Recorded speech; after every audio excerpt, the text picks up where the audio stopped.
Well, it's Monday again, and you know what that means. It's time for another round with the Book Club of Destiny.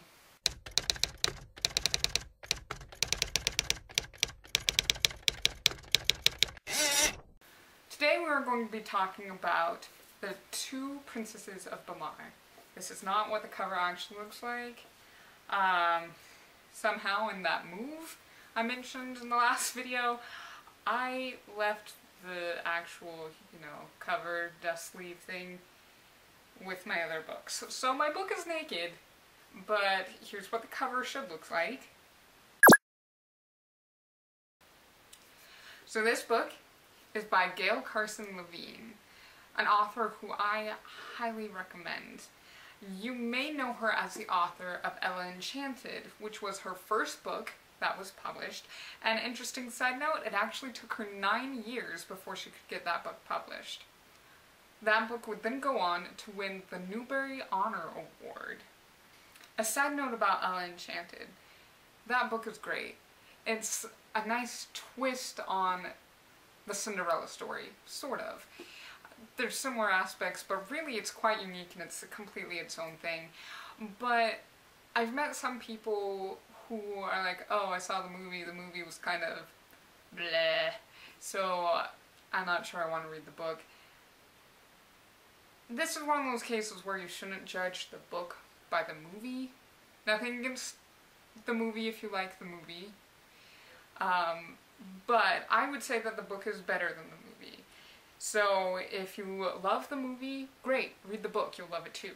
If you didn't like the movie, great, read the book, you'll love it.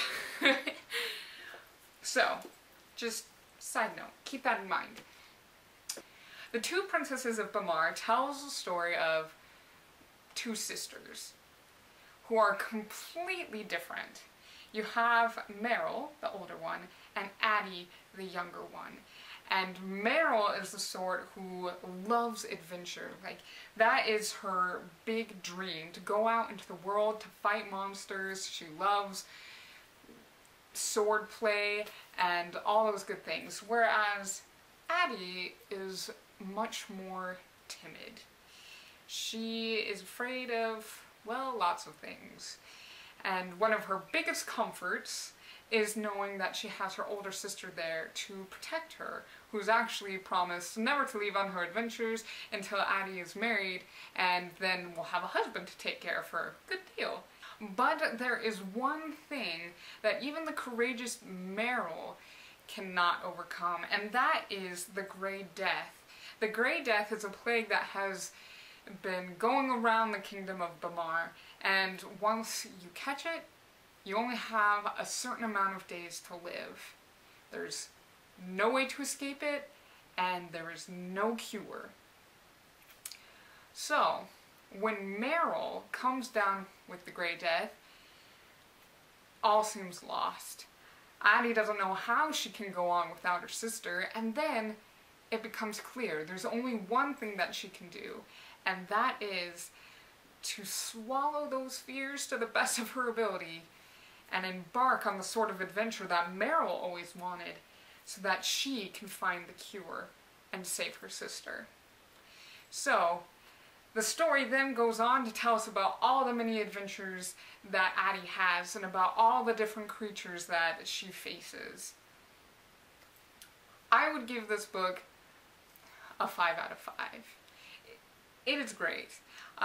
One comment I read from a potential reader was, is it too childish and predictable? And I don't think it is at all. It is a fairy tale-like story, and there's elements, fantasy elements in it that are very similar to other stories that we could find out there. But I think Levine does a very good job at crafting a unique story and great characters that you can see grow and learn throughout the story. And it's not childish. It's the sort of writing style that can appeal to both younger audiences and older audiences. I first read this book years ago, and kind of on a whim picked it back up again, and I enjoyed it just as much as I did the first time. It is a great book, great adventure, great protagonists who learn and grow, and it's just a great book. I would highly recommend it to anybody. And I just learned, and I'm so excited, that there was actually a new book just published that takes place in the same world, that takes place in Bamarre. It's called The Lost Kingdom of Bamarre. I don't know about you, but whether you've read The Two Princesses of Bamarre or not, I think that's going to be another book worth reading. Every book I've read by Gail Carson Levine is spot on brilliant. She has a great way of making these fairy tales, fairy tale-like stories come to life, and they're very enjoyable, so I would recommend anything that she has done. As far as any questionable content for people who are concerned about things like that, there isn't anything like language or anything like that. There's just a little bit of, I guess you would say, fantasy violence in the fact that Addie does go and face these creatures, and there's a moment where one of the creatures is wounded and it mentions bleeding, but it's not a big deal. There's nothing graphic, no graphic violence. It's good. It's spot on.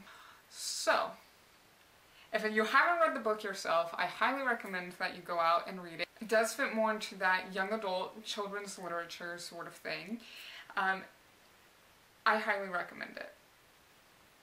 So you should go out and read it. And then let me know what you think. It's the book club of destiny, after all. I need a club. I need people to make comments. Leave your comments down below. And let me know what you think about the book. And let me know about other books that you enjoy. It can be something similar, something different. Just let me know. We want to hear from you. As far as our next book club book, the next one up is Sheer Power, Crossing Paths, by someone who I'm sure I'm going to pronounce their name incorrectly, but I'm guessing it's Vibrante. I could have just horribly messed that up. I apologize to the author, but when I announced that I was going to be doing this book club, book reviews and things like that, this book was handed to me and I was asked to read it and give it a review. So this is the next book on our list, but feel free to leave comments down below and let me know what books that you would like to see next. So thanks for stopping by, and until next time, read a book, eat a cupcake, and love life.